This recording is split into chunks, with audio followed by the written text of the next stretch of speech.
Hey guys, welcome back to my initial impressions of the Samsung Galaxy Tab S6 Lite LTE version. This is a 10.4-inch tablet with an 8 megapixel rear, 5 megapixel front camera, boasting up to 12 hours of battery life, although I haven't had time to try that out fully yet.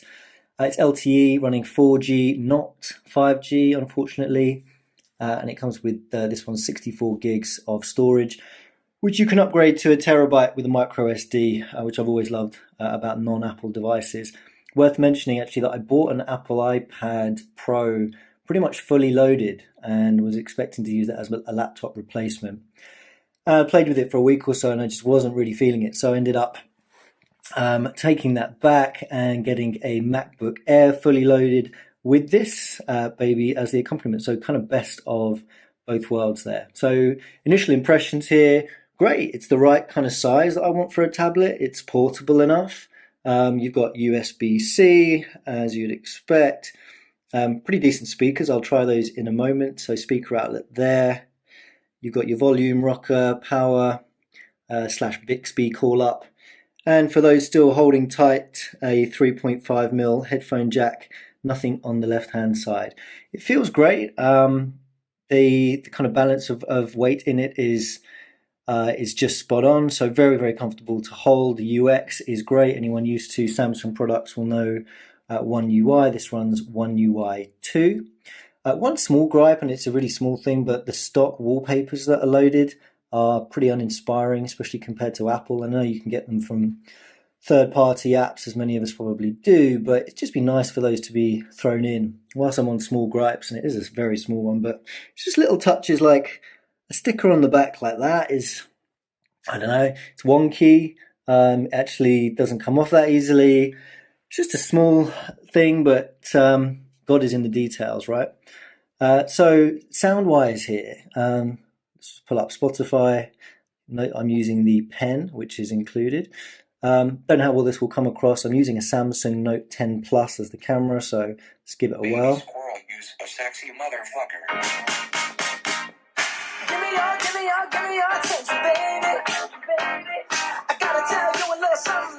Perfectly adequate for everyday use. It's AKG technology, Dolby Atmos, so I was pleasantly surprised by the quality of the sound.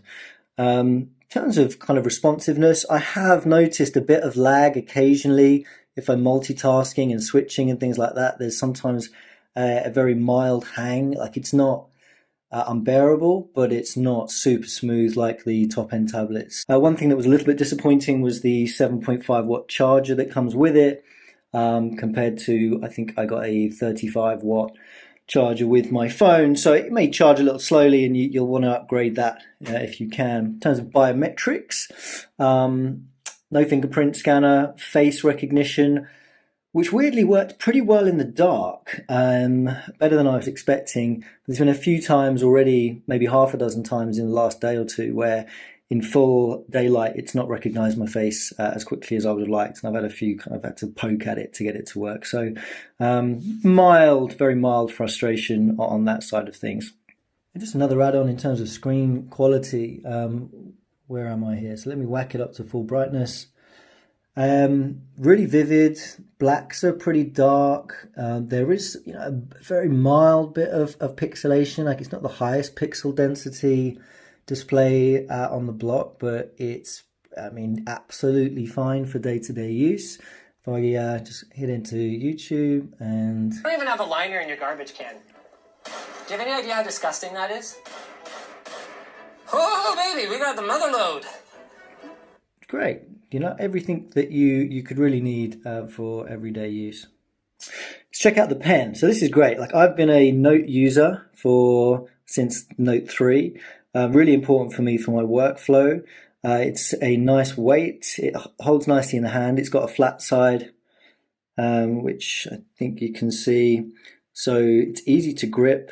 There is a control button on there which will call up your notes menu, and it's great. I love swiping through with this. It has a magnet which will attach it to either this side, just down at the bottom, or the other, and Yeah, I think it's a fairly strong, fairly strong hold there. I can't see that coming off. If it was loose in a bag, it probably would.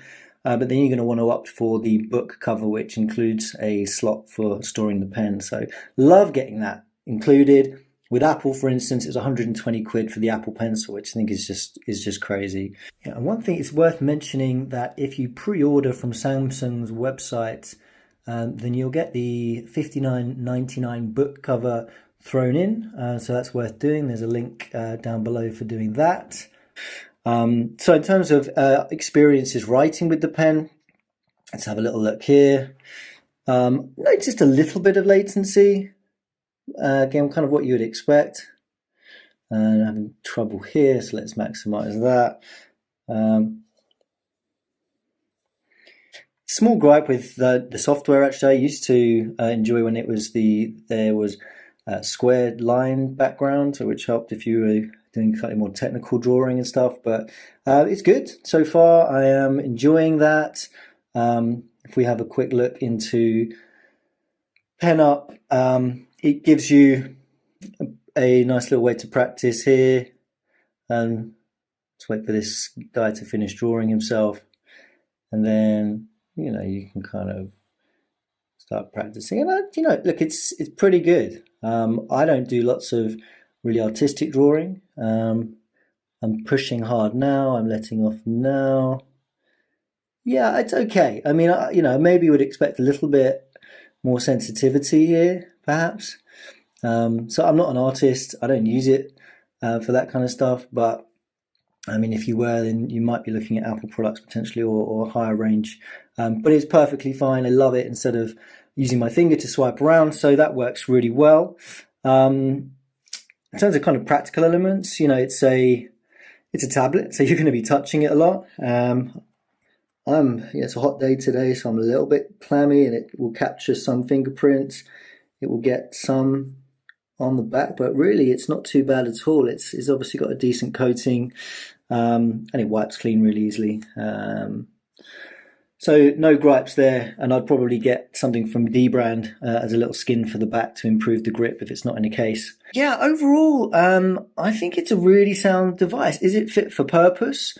I think there's something about paying less than the typical premium prices for something that makes you a little bit less careful with it. You pay £600-700 for a top-end device or even more, and any kind of little nick on it or any kind of any scratch, and you start to obsess over it. And I think it limits your enjoyment or your freedom of use with the device. And I'm not saying that you'd be reckless with this because it's still not a cheap device, but somehow it just feels like I don't mind kind of putting it down if it slides down the sofa a little bit or whatever else. I'm not too bothered.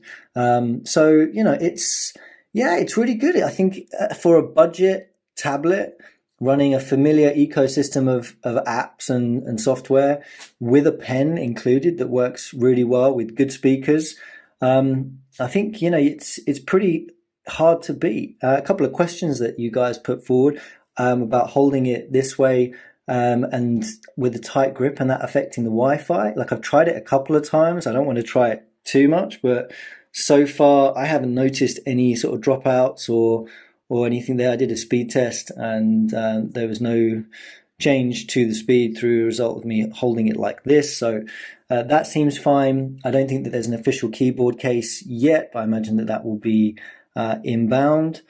I really like it. I think in terms of it being fit for purpose at this price point, it's a no-brainer, guys.